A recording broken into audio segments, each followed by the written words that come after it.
Hello, everybody, and welcome back to another episode of the PowettPlay Podcast. As always, it's me, Jordan Shannon, and I'm joined by Kieran Powell. How are you, Kai? Not too bad, Jordan. Not too bad at all. How are you? Yeah, not too bad. Thank you very much. Operating on 3 hours sleep now, so just your body gets used to it quite quickly. So, box Well, fresh. welcome to my world. Yeah, I was going to say, yeah, exactly.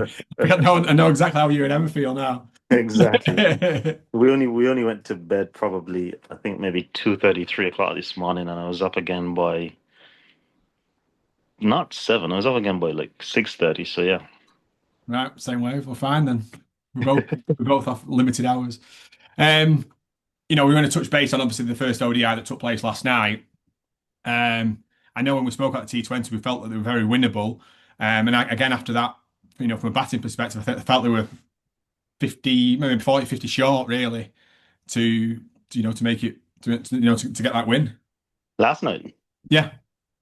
I reckon they weren't that shot actually. I think because the pitch is a very tricky pitch. You could see like the ball was holding in the pitch a lot. It was shifting. It was seaming about quite Yeah. a long way into the innings, and it was very difficult to score off the spinners as well. Yeah. I just felt as though there were patches in that game where they didn't take the singles when they needed to take the singles. I think if anything, I'd say what was the biggest, I guess, mishap for the West Indies is that none of the three half Yes. centuries went on. Yeah. Um, Obviously, Evan's job is to dominate. So what you get from Evan hopefully is a great platform that Yeah. allows others to play. Yeah. On his day, he goes on and gets you a big match winning, match changing Yeah. century. Yeah. But I think that the most important thing for the West Indies right now is to get Evan playing cricket consistently and Yeah. keeping him fit. I've Yeah. been stressing on this because what he can do, there's no one else in the Caribbean that can do what he does. And the left handed variety that he brings to Yeah. the team at the top of the order as well Yeah. disrupts bowlers, lines, and lengths, etc.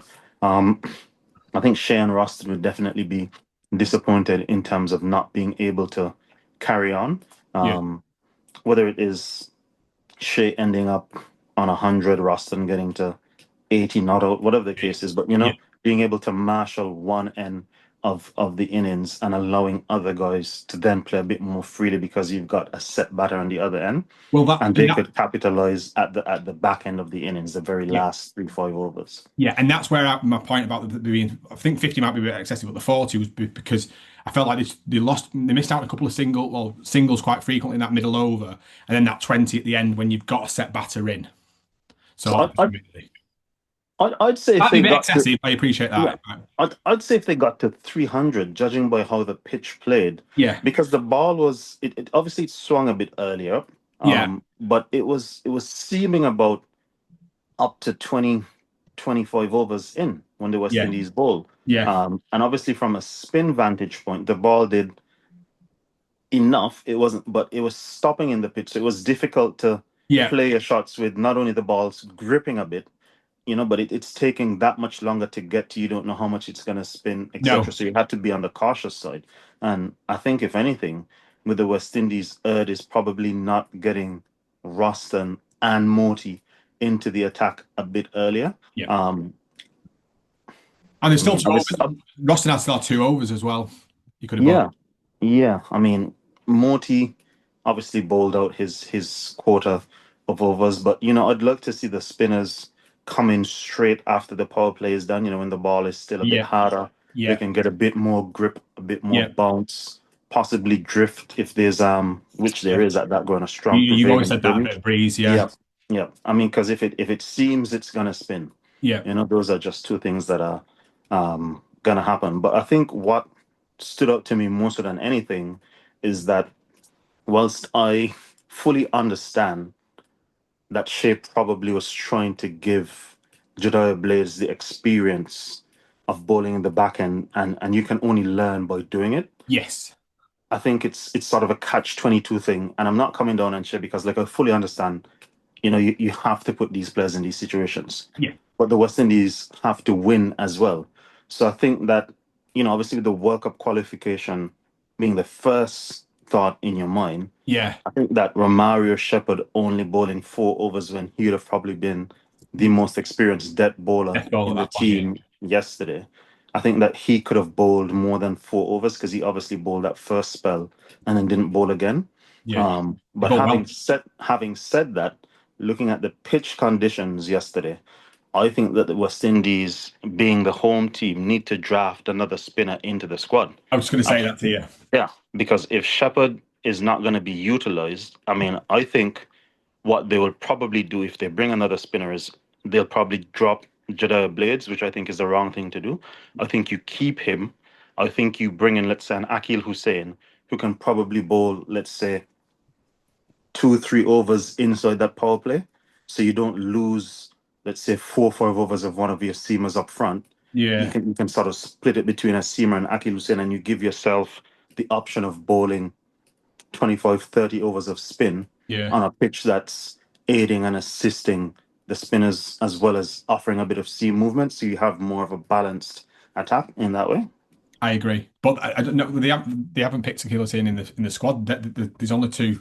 There's only two in the 15-man squad. Yeah, that's what I said. I mean, they're the home team. Akil Yeah, true. Hussein's Yeah, true. from Yeah, God, yeah, he's from Trinidad. He doesn't have yeah, to fly and he literally has to drive up to the hotel today and play tomorrow. It's a very easy task. yeah. True. Very true. But yeah, because I thought the Pakistan spinners bowled really well, and they had a real nice mix as well, didn't they? With the wrist spin and the yeah, I thought they Yeah. bowled really well. Yep. I think the only other thing I would say is that Shea could probably mix and match his bowlers a bit more as well. You know, obviously a guy gets into a spell, but you don't want to just bowl him because then batters get used to um, facing that guy over a period of time. Even though conditions may be tricky, it becomes a lot easier once you face 3, 4, 5, 6 overs Yeah, of a guy. So, you know, you can get a guy into a spell, 3, 4, 5 overs, yeah, pull him for a bit, bring someone else, maybe try him from another end, you know, continue to give the batters different um, tasks to try and achieve against different bowlers, you know, so there's always something new yeah, happening. yeah, yeah. But I think that that game was it was a winnable game with the score that the West Indies got. I think that the West Indies got off to a good start with the ball as well. I think Jaden Sears bowled a Really. very good line, a very good length. Yeah, Obviously, we've been talking about his sort of white ball exploits, and he's really, I guess, improved in last 4 or 5 ODI matches he's played yeah, in terms of pulling that length back, not looking for too much swing, not being greedy yeah, because the nature of white ball cricket is that you tend to travel as opposed to test cricket where yeah, you can get the ball to do a lot more. I yeah. think Shamar Joseph looked good as well. He also pulled his length back, Yeah, he'd like. getting the ball to skid through off of the pitch instead of going a bit fuller and searching. Yeah, So you know these are all things that yeah. are going to benefit the West Indies long term because your main man in Alzari Joseph is being rested, which he should do. Good, good. But this provides opportunities for this group of bowlers and this group of players now to Yeah. showcase what they can add to what Alzari Joseph brings to the team. Yeah, definitely. And I think going back to Shea, I think the way that he was batting, he laid that foundation, and that's when he normally when he goes and gets his hundreds, which he's renowned for doing. He then gets out a run of ball and he gets that strike rate up in that last sort of 30 to 40 runs. So it just didn't quite fall into place for him that time. I just felt as well at the top. I just felt some of the dismissals were a bit weak, really. And I know that they seem to maybe not the pace up front really that they I don't know accustomed to. But I just thought that I thought Casey Carty's dismissal was a bit frustrating because he just a bit weak and he got a nice start and you think right, okay, here we go, let's get a nice score really. Understand what you're saying. I don't think that, for example, Casey, it was him giving his wicket away. It was just obviously a fault in terms of playing through too early, which is probably not a shot that he's Yeah, probably that adept at in terms of sweeping. yeah, Probably something that he's working on now and trying to add and implement into his game. I yeah, think again, Brandon King missed a few games in Florida, so finding a bit of rhythm, playing yeah. on a new surface. As we said, the ball's stopping in the pitch, it's It's a bit of seaming about a bit as well. So, you know, just I guess understanding those things, you know, driving at a ball that, let's say, for example, if this was St. Kitts off Florida, you'd have been able to hit through the line of yeah, that. So it's just reassessing conditions again as you yeah, move from venue to venue. And Shay, so I've spoken to my favorite statistician Mr. Adriel Richardson, aka Right. Woody, from Barbados. So I'm trying to get some stats to provide as to Shai Hope as opener, and Shai Ah, Hope not as opener, because I was looking at it and I think this current West Indies team have got, if I'm not mistaken, 29 ODI centuries. You've got Evan Lewis with five, Casey Carty with four, and Brandon King with three, which is 12. And you've got Shai Hope with 17. 17. Yeah. And I think of the 17, four has come as an opener in something like, I think it's between, let's say, 49 to 60 something matches. So very high conversion rate.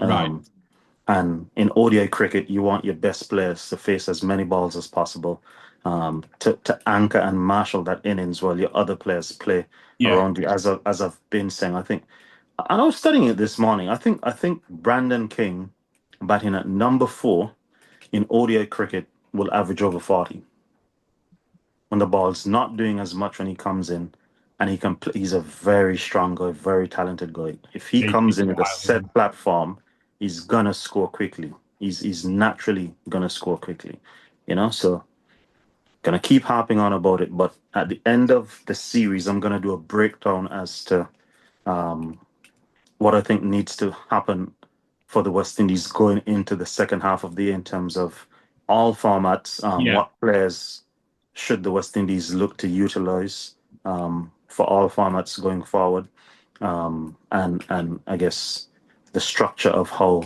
it should work. In terms of obviously swapping Shea and Brandon King about the rest of the lineup, I thought it looked quite balanced. That do you agree? Yeah, 100%. As I said, it's just a conditions based thing, Yeah. and that's where I see, let's say, an Akil Hussein coming in for a Romario Shepherd. I think that will probably give the West Indies even more of an opportunity to capitalize against this Pakistan team Yeah. based on the conditions at hand.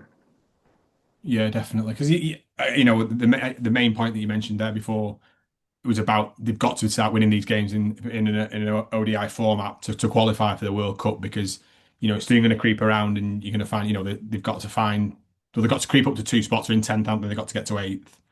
Yeah, So they've got to somehow find a way of starting winning games, which is an environmental thing that we spoke about last time, but it's that team momentum as well. And yeah, there's tweaks there that we spoke about, and if one of them got one of the half centurions goes and gets a big score, then we're talking about a completely different game, then aren't we? Do you think how will it differ to tomorrow playing in the day versus obviously the day night that last night? I think tomorrow the challenges that were presented batting first will be even bigger because there's obviously that overnight dew The morning, uh, you're right, in the okay, mornings, and the covers obviously sweat overnight, so the yeah, pitch will have that moisture for the first hour and a half.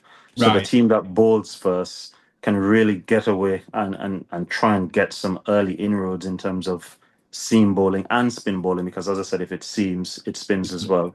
yeah, So that's where I was saying that you can even have a Jediah Blades for 2 overs, followed by an Akil Hussein for three. And you've yeah, got a Jaden Seals, who's someone that swings the ball, so you want to get him yeah, probably 5 overs out of that whilst he's doing the most to utilize that. And then that's where you now go into your Shamar Joseph after the power play with yeah, a Morty, with a Roston, yeah. start mixing and matching your bowlers thereafter. So you think the team that'll win the toss will look to bowl again? I definitely would, Yeah, knowing the conditions in the Caribbean, and that's not just specific to this particular venue, just across the Caribbean, like yeah, batting first in a 50 over game that starts at 9:30. yeah, It's always a bit tricky earlier on. It becomes a lot easier to bat in the afternoon after the sun's baked that pitch out. You've put whatever roller you want to put on it in the afternoon, and it's a very quick outfield as well, so the ball will run away, so you won't have any problems in that sense. yeah. I'm looking forward to the game tomorrow. I know obviously we looked at yesterday, but the very evenly matched sides and very similar sort of batting Yes. performance in terms of other than Babrazam 47, there would have been three half centurions there as well, and the mix of spin. So if you add that spin bowler into it, again you've got their spinners and the West Indies spinners. So it's going to be a good contest, and you hope that the home advantage does play a part going into these other two now. We mentioned there about the Brandon King with the pitch adjustment and things like that. So you'd like to see, them take a bit more of that home advantage and really drive it home in these last two games. And I think that what will play in the West Indies' favour is that of late, obviously they haven't been winning much games, but they've been playing a lot of, I guess, must-win matches. Because you go Yes. down 1-0 in a three-match series, then instantly everything else becomes must-win. So it will become a point where they figure it out and start winning some games because nobody, nothing. I mean, we see our beloved Manchester United. What a window we've had, and we're hoping for much better this season. But you translate that into Yeah. what the West Indies are doing, and it's just a matter of time before something clicks. But I think more importantly than anything is these next two matches, two wins, and the players, the management staff, everybody, West Indies cricket fans can go away and have a summer of CPL and sort of Yeah. reflect and dissect what needs to happen next because it's been a very prolonged drought, and there's reflection, assessment, and change on the Yeah. horizon, I think. Is there any way that you could? I know you mentioned the change there about you would bring in obviously the spinner for Mario Shepherd. Do you lose a bit of potential firepower towards the back end of the innings potentially if you get rid of if you bring in Akil Sen and Mario Shepherd? So this is a conversation I used to have with Marlon Samuels at the early stages of my career in terms of firepower. And if you've got a set batter, one of the top three, let's say one of the top four batters in Yeah. the back end, they can be even more destructive than the firepower because they would have been Well, they're at the crease and they've been in. Yeah. in there for a prolonged period of time. They know what to do, and they would have had the advantage of having whatever score behind them by the time you get to that Yeah. stage. So I think more importantly than anything Yeah. is having the top four. You need the top four to bat between them the first 35 overs, and then it's not a matter of firepower per Relying se. on that 6 or 7 potentially. Yeah. Exactly. Yeah, you don't want to set the game up for them. You want these guys at the top to set the game up so that then they can maximize on the hard work that they've done to set the game up. You've Yeah. got the likes of Sherfane Rutherford.